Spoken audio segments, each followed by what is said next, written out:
We were at the library today, my grandfather and I. He loves showing me the antiques and old books they keep here. We browsed through the front section first, where I noticed lots of books about spirituality, New Age, self-confidence, relationships, money, and life coaching. But then we moved to the back where they keep the Renaissance-era books about philosophy and classical thought. That's when I found this interesting book called The Tablet of Cebes. Inside was this strange picture that showed a circular area containing two more circles, one bigger than the other. The first area had a gate with a crowd gathered near it. Inside, there were many women. And beside the gate stood an old man, who seemed to be giving instructions to everyone entering. Grandfather, what is this tablet about? Do you know anything about this illustration? Could you please explain it to me? I'm really eager to know what the story is all about. I'd be glad to explain it to you. But first, I need to tell you that there's a bit of a risk involved in understanding it. What kind of risk is there?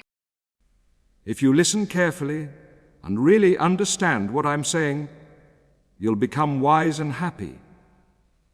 But if you don't understand, you'll end up foolish, miserable, ignorant, and things won't go well for you in life.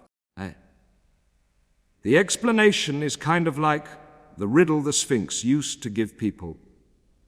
Those who understood it were spared, but those who didn't got eaten. It's the same with understanding this painting, because foolishness is like the Sphinx for people. The painting is about what's good, what's bad, and what's neither good nor bad in life. If you don't understand these things, foolishness will destroy you, not all at once like the Sphinx, but little by little over the course of your life, like a punishment. But if you do understand, then foolishness is destroyed, and you'll be saved to live a blessed and happy life. So listen very carefully and pay attention. Wow, you've made us really eager to hear this, if what you're saying is true. Well, that's how it is. Then please hurry up and explain it to us, because we'll listen closely. We won't lose focus since the stakes are so high. Okay, first, know that this place is called life. And these people standing at the gate are the big crowd of those about to enter life. The old man standing above, holding a scroll in one hand and pointing with the other, is called Daemon. He's giving instructions to those who are going in about what they should do once they enter life. He's showing them the path they should take if they want to be saved in life. Which path does he tell them to take, and how does he encourage them to go? Do you see that throne near the gate, where the crowd is entering? There's a woman sitting on it, who seems fake but looks persuasive, and she's holding a cup in her hand. Yes, I see her. But who is she? Her name is Deceit. She's the one who leads everyone astray. How does she do that? She makes everyone who enters life drink from her power. What's this drink? It's error and ignorance. What happens then? After they drink, they enter life. Do they all drink this error, or not?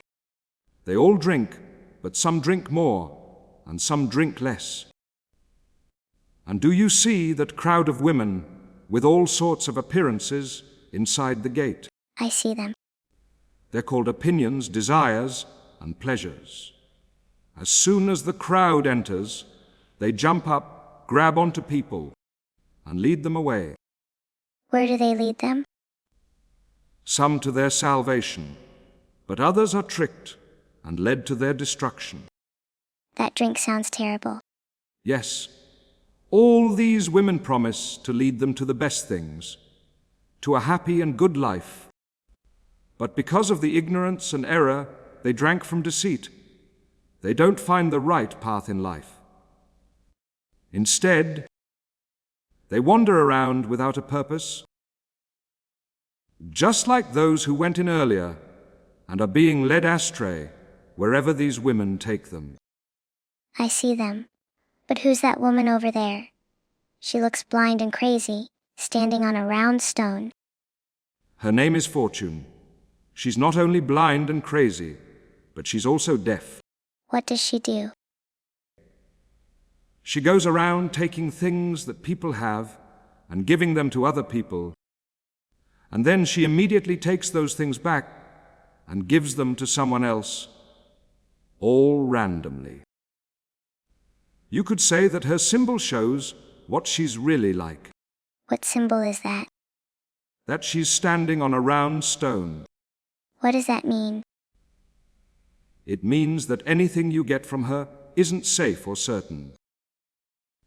Those who trust her will have very bitter and harsh disappointments later. But what does this huge crowd around her want? And what are they called? These are the people who don't think about the future, and they're all begging for what she throws them. Then why don't they all look the same? Some seem happy, while others are sad and reaching out to her. The happy and laughing ones are the ones who have gotten something from her. They call her good fortune. But the ones who look like they're crying and reaching out to her are the ones she's taken things back from that she gave them earlier. They call her bad fortune. What are the things she gives that make people so happy when they get them and so sad when they lose them? Just those things that most people think are good. Like what? Well, wealth, reputation, being from a good family, children, thrones, kingdoms, things like that. But aren't those good things? We can talk about that another time. For now, let's focus on explaining this story. Okay. Now, after going through this gate, do you see that there's another area higher up? Outside it are women dressed like prostitutes. Yes, I see them. They're called intemperance, profligacy, insatiability, and flattery. Why are they standing there? They're watching for those who get something from fortune. Then what happens? They jump up, hug them, flatter them, and try to get them to stay with them, promising a sweet, easy life with no troubles. If someone lets them talk them into entering luxury, it will be pleasant for a while, as long as they're stimulated enough, but not for long. When they come to their senses, they'll realize that they weren't the ones enjoying things, but luxury was using and destroying them. So, when they've wasted everything that fortune gave them, they're forced to become slaves to these women, to put up with everything, act shamefully, and do all sorts of harmful things for them, like lying, stealing, and other bad stuff. After they've done all that, they're handed over to punishment. What's she like? Do you see a little behind them higher up, what looks like a small door and a narrow, dark place? Yes. And do you see ugly, dirty women wearing rags gathered together there? Yes, I do. The one with the whip is called punishment. The one with her head on her knees is grief. The one tearing out her hair is distress. But who's that other figure standing with them? The deformed, thin, naked man with an ugly, thin woman like him. That's lamentation, and she's despondency, his sister. See? He's being handed over to them and has to live with them while being punished. After that, he's thrown into another place, the house of unhappiness, where he lives the rest of his life in complete misery unless repentance happens, to meet him face to face. What happens if repentance meets him?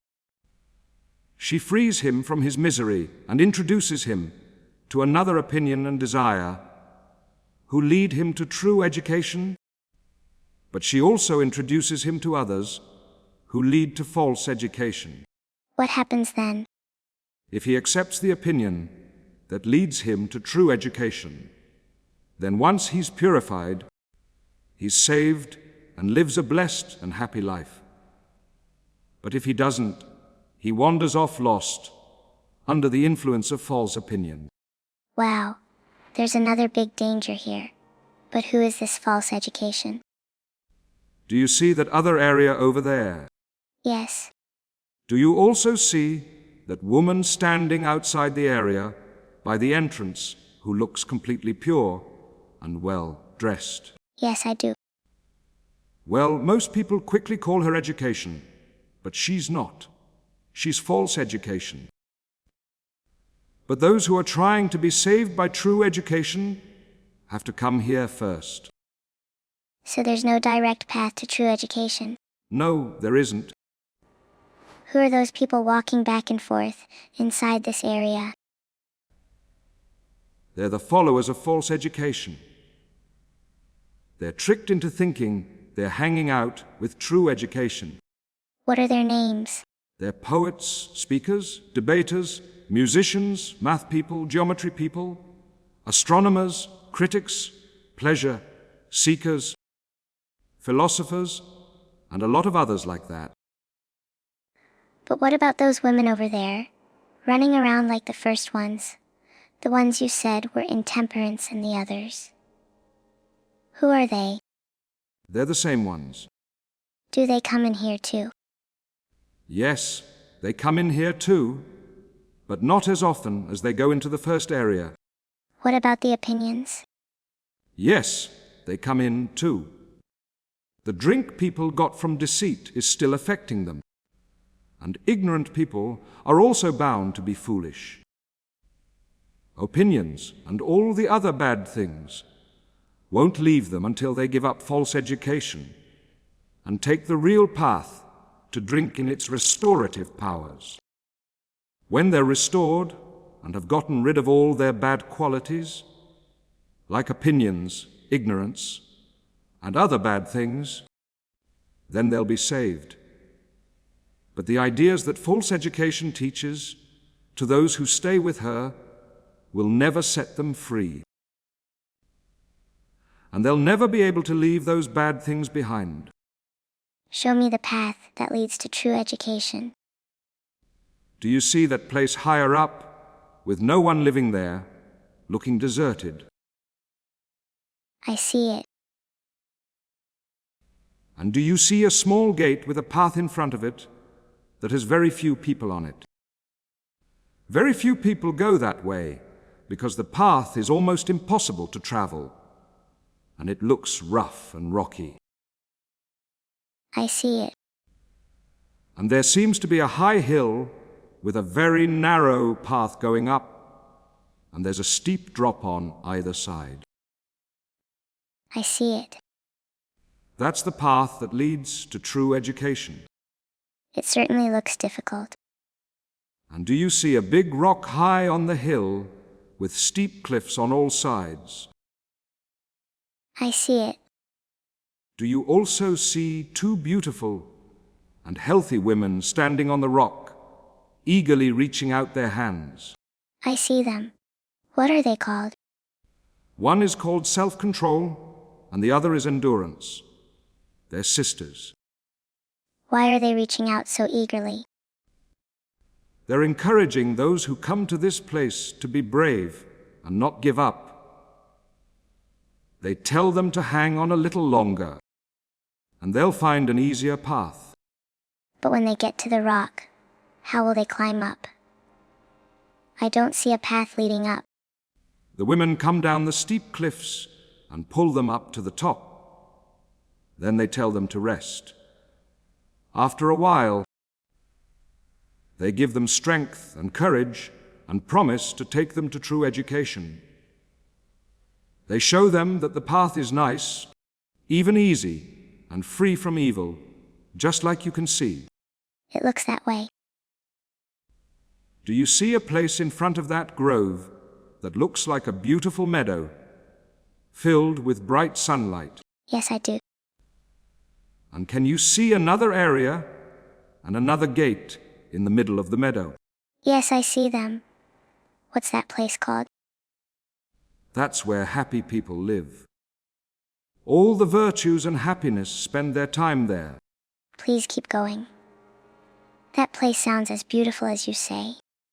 Now, do you see a beautiful woman with a calm face next to the gate? She's wise and old, wearing plain clothes. She's standing on a square stone that's firmly set, not a round one. And there are two others who look like her daughters. Yes, they look like daughters. The one in the middle is education, and the others are truth and persuasion. But why is she standing on a square stone? It's a sign to those who get here that the path to her is safe and secure, and the gifts she offers are safe for those who take them. What are those gifts? Courage and fearlessness. What are they like? They're the knowledge that you never have to suffer anything terrible in life. Those are wonderful gifts. But why is she standing outside the area like that? She's there to heal those who arrive by having them drink her purifying powers. After she purifies them, she leads them to the virtues. How is that possible? I don't understand. You will understand. Think about someone who gets very sick. They'd go to a doctor who would get rid of the causes of the illness and bring them back to recovery and health. But if they don't follow the doctor's instructions, they'll probably get sick again. I understand that. It's the same for those who arrive at education. She takes care of them and has them drink her power, so she can purify them and get rid of all the bad things they came with. What are those bad things? The error and ignorance they drank from deceit, but also being showy, desire, lack of control, anger, love of money, and all the other things they got infected within the first area. So once they're purified, where does she send them? Inside, to knowledge and the other virtues. What are they like?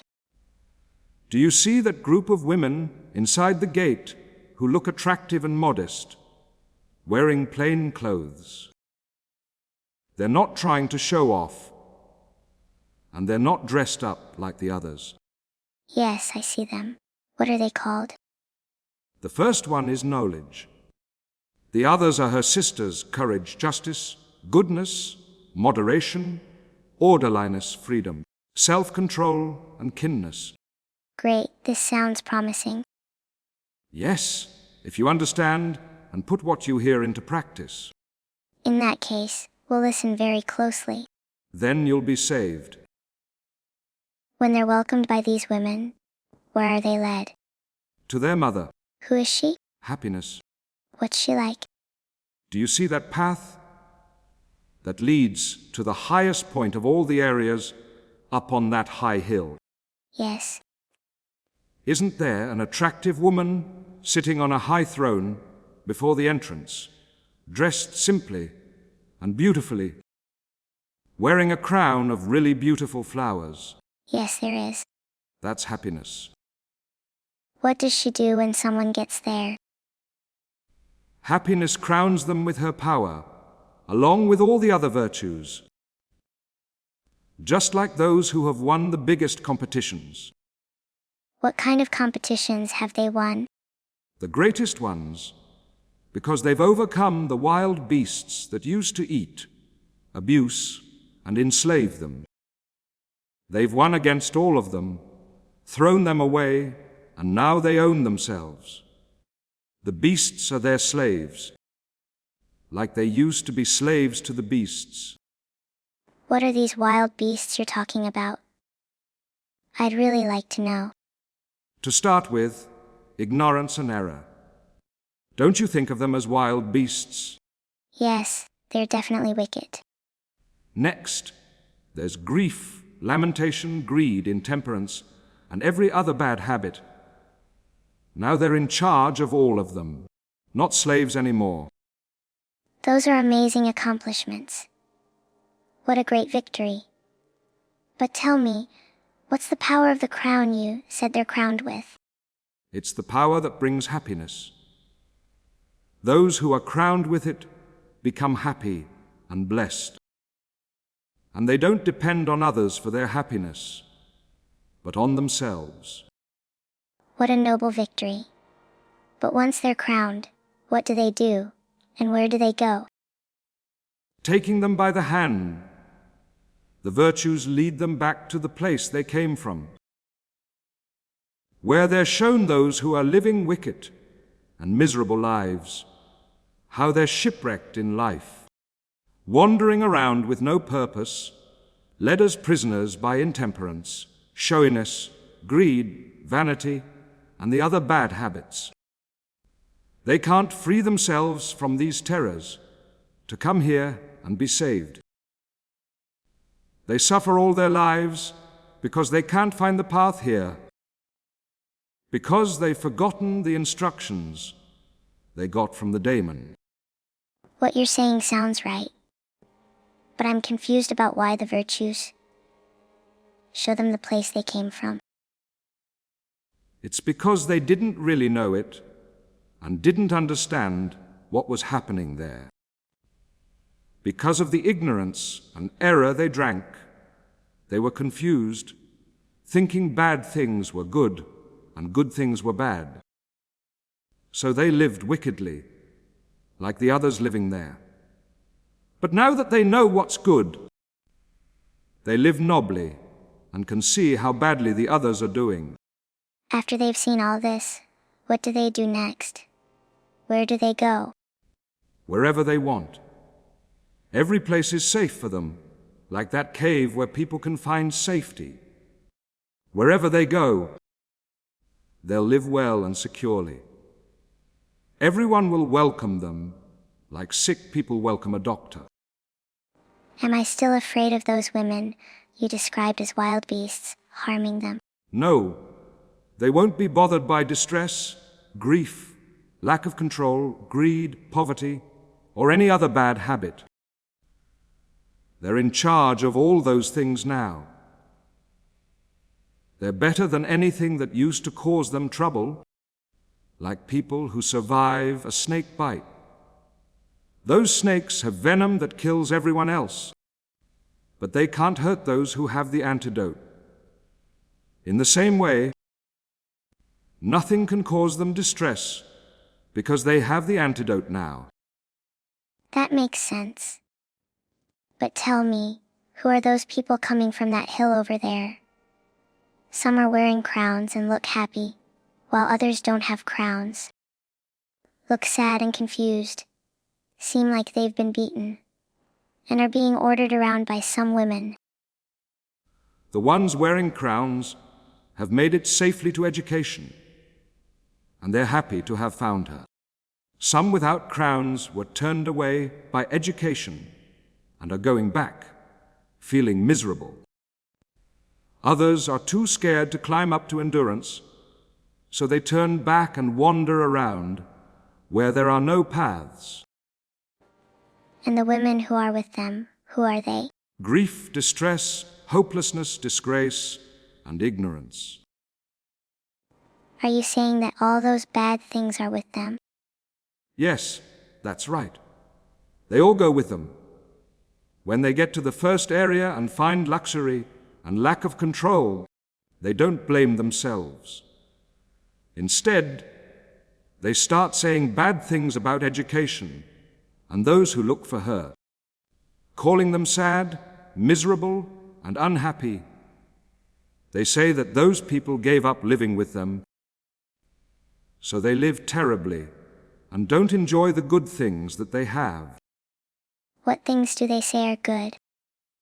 Mostly wild living and lack of control. They think that feasting like pigs is the best way to enjoy life. What about those other women coming from over there, looking cheerful and laughing? What are they called? Opinions. They led those who joined the virtues to education, and now they're going back to lead others.